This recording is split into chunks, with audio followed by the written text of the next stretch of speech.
Today I'm speaking with Michael Tucker of the Long Island Food Council and Cynthia Colon of the MTRC. Both organizations help local businesses here in New York build relationships and scale their business. Listen in today to find out about their upcoming virtual event on February 24th entitled Rise of the Urban Foodscape. Hello foodie fans, welcome to the Big Food Talk, produced by Tough Monkey Entertainment.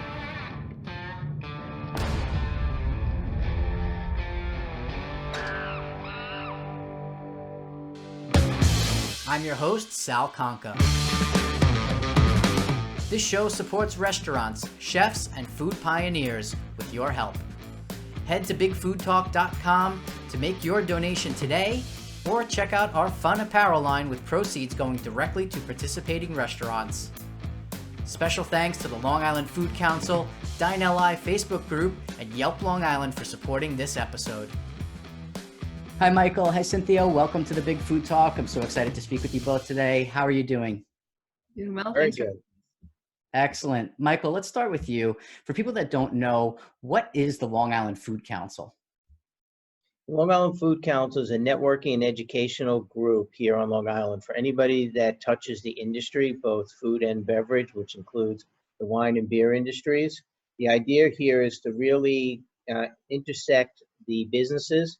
So we do have a long list of professionals from anywhere from accounting to product packaging to legal to nutritionists to actually startup companies on the other side of what we do, which is help startup companies meet with C-suite people to get advice and to share. And the whole idea of the organization is really to network and to help each other grow here on Long Island and recently beyond Long Island. And the third sector of what we've been doing now involves Cynthia and the Stony Brook organization there, where we are actually helping companies get grants, facilitate, understand the food business of food, and to work with even Cornell now and some other organizations that actually all work together to benefit Long Island and the food and beverage industry. Sure. And I can say, I'll throw in a personal review or recommendation of the council. I've been a member for the last 2 to 3 years, and with my side hustle, Big Lou's Onion Sauce. And without the council, I probably would have never gotten off the ground, right? It was a way to network, meeting with other businesses that were in the same startup mode that I was in, and being able to really understand how these other businesses got off the ground, because a food business is unlike any other business, I feel like. Is that not true? No, absolutely. And I think a lot of food entrepreneurs and beverage people are really good at what they do. And they forget there's a whole side of it that needs to be done, from setting up their incorporation to their accounting, to actually understand costing, to even insurance and food safety. I mean, there's a big world out there of actually needs to know how to operate a food business. And just to let you know, we started about 4 years ago, and I think we're going on our 5th year with 12 or 15 people. We have over 160 members now. And we don't advertise because it's not about selling, it's not about being sold, it's really about sharing and connecting. Yeah, and that really is the true benefit, is meeting other people that are doing the same things that you're going through as a food business. And I know there are so many people out there, from private chefs to restaurants, who are starting these, underground separate businesses to keep afloat, to be able to expand what they're doing. And because since COVID hit, everybody's pivoting and hustling to try to figure out how to make things work. No, it's great to see. What we're seeing is also that everybody's working together. So what the council is allowing people to do is different specialties, different foodpreneurs, different beverage people are combining together to pivot, because we all have to work together to get through this and to get to the other end of this. It's been a struggle for a lot. Yes, there's a lot of companies that are doing really well in the manufacturing sector, but those starting out and those on the retail side, we're seeing them struggling. Yeah, if there's nothing I've learned in the first 40 episodes of this show, that since I started it in last April, is collaborations have been key for the businesses that have been able to survive and thrive. So collaborating with others is definitely a way to go. Absolutely. So we kind of give that forum for people to be able to do that. And we're actually doing it on a weekly basis now, every Wednesday morning, just a quick half hour, 45-minute, networking roundtable discussions. Our first half hour of what our usual monthly meetings were.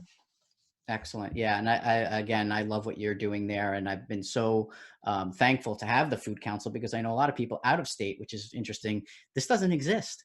There's no organization helping small food businesses and foodpreneurs and things like that in a sector. So the council itself is a real true gem.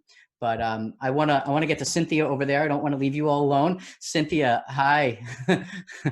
I'd like to hear more about what is the MTRC? What are those? What do the actual letters stand for? What is the MTRC? Well, if you work with any sponsored state, well, actually, I want to say any organization in this industry, you better have your acronyms down. I'll tell you that. So MTRC is the Manufacturing Technology Resource Consortium. We are a sponsored center. We are one of 10 regional centers designed to support manufacturers in New York State. Sponsored center means that we receive state and federal funding for our mission. We are under the umbrella of Stony Brook University's economic development profile. We just wrapped up our first 5-year term as the Long Island MEP. And we have, our reporting is going out today. We have hit almost 400 sponsored projects, engagements.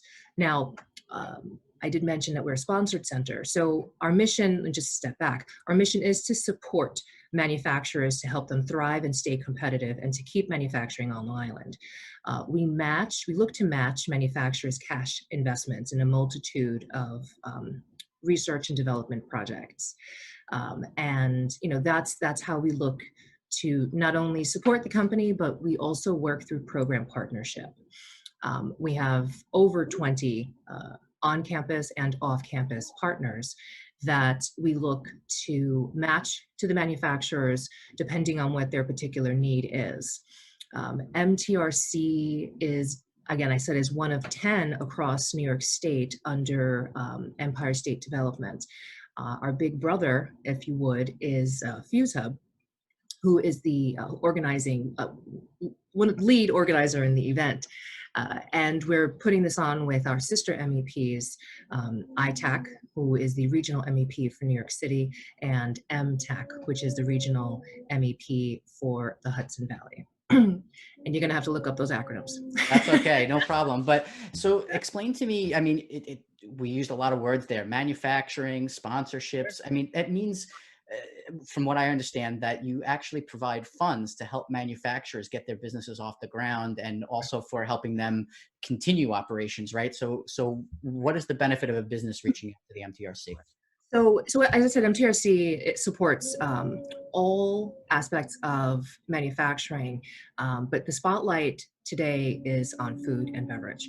So MTRC, as I said, we look to match cash investments from manufacturers. So if the manufacturer is expanding and creating a job, so all projects that are submitted for applications, they must have a job creation or retainment to it. So if a company is purchasing equipment and expanding and creating or retaining a job, then that would qualify as a project. Now, as a manufacturer, companies must be headquartered or branched in Nassau or Suffolk County.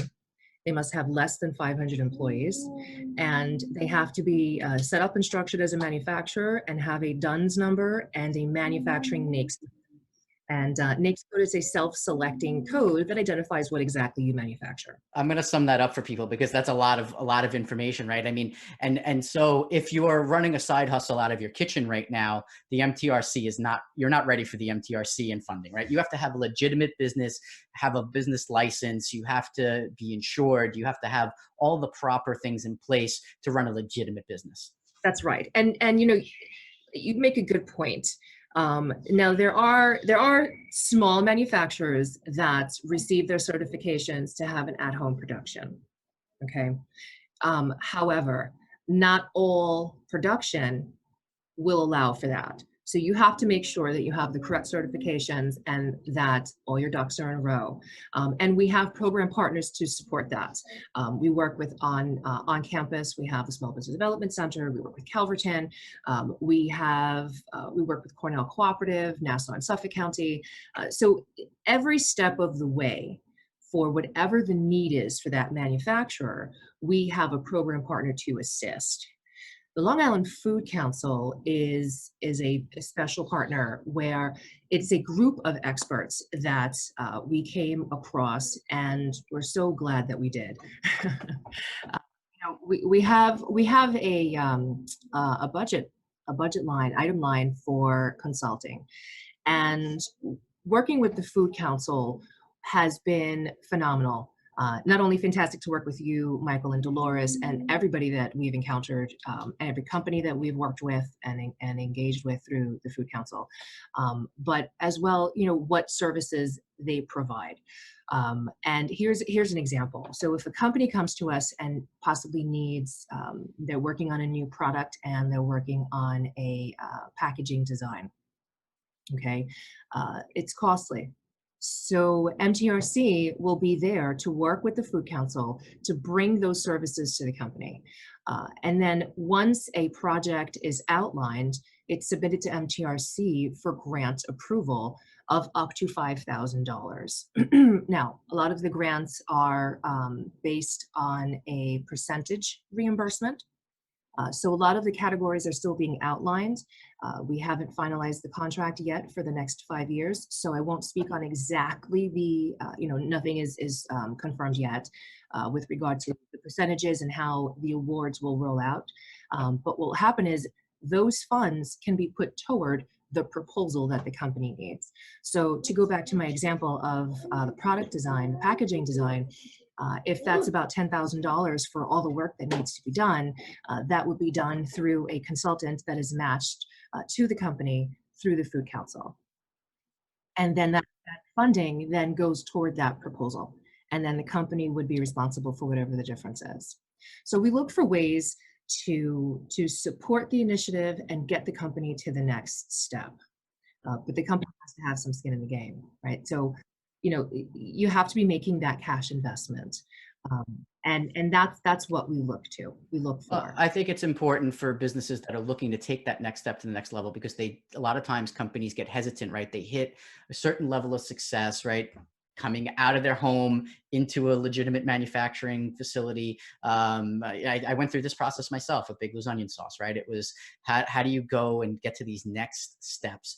I want to get packaging done. I need to get more my website built. I need to get funded for marketing or advertising. So there's all these things that need to happen to keep your business to be able to scale it when we're talking about growing your business at scale. Right. So, and then you guys always have a number of events. I know. So with the Food Council, we have our weekly meetings that are happening on Zoom right now. Typically they were happening monthly, but then there's always these special events. So let's talk about this next event that's coming up, Rise of the Urban Foodscape. Who put this together? Was it Cynthia or Michael's idea? Was it both your ideas? How did this one come together?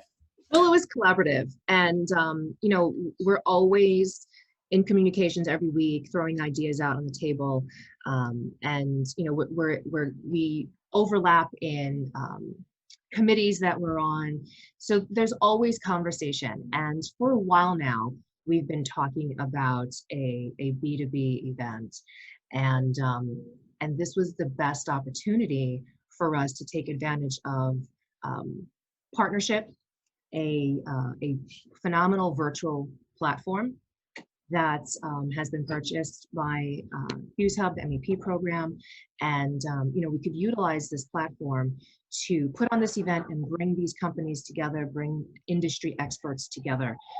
We've had a lot of change this past year, so we need to really think out of the box. And it's for some people it's just another Zoom, but it's a Zoom that's designed to really bring companies together. The platform is a workable trade show where you can go from table to table, and each table be represented by exhibitors and has different floors. And what we've been able to do, and thanks to Fuse Hub, because they stepped in and said, would you guys like to put on this food and beverage event? And we're like, that's great. That's exactly what we've been looking for, because there's a lot that's produced here, not only on Long Island, but in Hudson Valley and New York City and all these incubators, and even all the way to Buffalo. We're currently, because of actually this platform and working with Fuse Hub, working with somebody actually in Buffalo. So the idea is to bring everybody together to be able to take what we've been doing and to kind of exchange the ideas. We're looking to expand. Fuse Hub is absolutely involved in the manufacturing and expansion here in New York State, and it's only to everybody's benefit to really get these, events going in our industry, which is a food and beverage. It's surprising, but we do employ a lot of people. There's a lot of people employed at all different levels, and it's also downtown Main Street, USA and everywhere else in the expansion, and everybody's looking. So it really affects a lot of industries. It may be a staple, but it's really important for all the economies of New York State. So what type of businesses should look to attend this event? For exhibitors, because, definitely anybody who's a manufacturer of a food, a beverage, beer, wine, any cider, any kind of manufacturing in the downstate region. We are also accepting some upstate who's ever around and available. It is an urban foodscape, but like Michael said, if there's any companies in the state, Fuse Hub is their region is the entire New York State. So they put on these events and often, and they're very successful. And they have a series called Manufacturing Reimagined. So as Michael said, if the company is interested and they're a manufacturer, please do not hesitate to register. So very exciting. They got a little shock. They put it on late at night. They launched the site. And we heard after our first meeting by 2 a.m., they already had people registering and become exhibitors. And the comment was, wow, these foodies really stay up late, don't they? Yes, chefs and foodies, we all stay up late. We're up eating late, looking at food, swiping on Instagram, looking at all of our food pics and all that stuff. So it was great. So I think our first meeting was less than, a week that it was even out. It was only a couple of days, and there were up to 60 vendors, 60 exhibitors, almost 100 attendees already. And we haven't even gotten into full swing on advertising. We will be announcing soon a keynote speaker, some success stories, and we can go into, and Cynthia can kind of expound more on it, but we are offering some grant programming. And it says here that you'll be able to exhibit from a virtual table and have it's going to have a trade show feel. I mean, it's definitely not a Zoom call, right? It's this platform called Remo, and you're going to be able to promote your company's products, be able to meet with new business partners there, and meet buyers, suppliers, industry experts. Who will be speaking, Michael? What speakers are slated to? Well, the keynote has not been announced yet, so until we get it official, I will announce it. And other than that, we're really just a couple of welcome speeches to keynote and a success story or two about people who've worked with the MEPs and how they've been able to expand their business, and then right into the trade show. The idea is for people to be able to walk that floor. It's a simple, software you click on. There's 6 seats in like a regular trade show booth. If the seats are taken, you can't get in. It'll look like a floor plan, a seating plan, and you'll see the little avatars bouncing from table to table. Yeah, and you'll hover over the avatar. You can see the attendees' profile, and you can double click on the table, and then a mini Zoom will pop up, and you are in that company's table. Now, as you would have if it was a regular trade show, and you would set up your table and have all these wonderful, food samples out. It's a little challenging to sample food in a, virtual event. So what you can do is the exhibitors can share their screen, and they can have scrolling photos, they can have video, what have you. And there could be more than one person from a company attend the event. Okay. And as we wrap things up, what's the date of the event? How long will it last? Before we get there, so what we're looking for, Sal, is really anybody who is looking to buy from local artisans from the downstate region. So we are reaching out to in all sizes, a small store to small grocery stores, anybody that's looking to purchase to help support the local artisans in the downstate region. And we will have also, as we do with the council, professionals on hand, other organizations to help people in growing their business. So the date is February 24th. It's from 9 a.m. to 12. So the registration starts at 9. I think the speeches start at 9:30 and really to 10 o'clock, and then the floor opens up. So we'll have 2 hours for everybody to wander. And I think we're up to 5 floors already of exhibitors. And so it's going to be a very large and a great event, and we look forward to everybody attending, and we want to have a diversity of people attending. So they all should be out there. That's amazing, guys. Thank you so much. Cynthia, anything else to add on your part? No, I appreciate your time, and we look forward to hosting this event and seeing how many business connections can be made for these companies to keep the business and manufacturing moving forward now. Absolutely. And I think it's important for people to know it's a free event to attend. So it's a good way for people to get acclimated with the Food Council and the MTRC, Fuse Hub, and all the other participants. Go out, meet people, and start getting your business involved and taking it to the next level. And I do want to shout out to Cynthia and Inman for their participation and partnering with us and helping grow the food industry on Long Island. It's been great, and thank you. Thank you, Will. Sal, thank you. Yeah, my pleasure. Thank you, Michael and Cynthia, for all that you do for Long Island food businesses, and we'll be speaking to you soon. Okay, thank you. Thanks for tuning in to The Big Food Talk, produced by Tough Monkey Entertainment. Subscribe on iTunes and wherever you listen to podcasts. Follow us on Instagram for behind-the-scenes takes, or watch complete episodes on YouTube. Don't forget to make a donation at bigfoodtalk.com.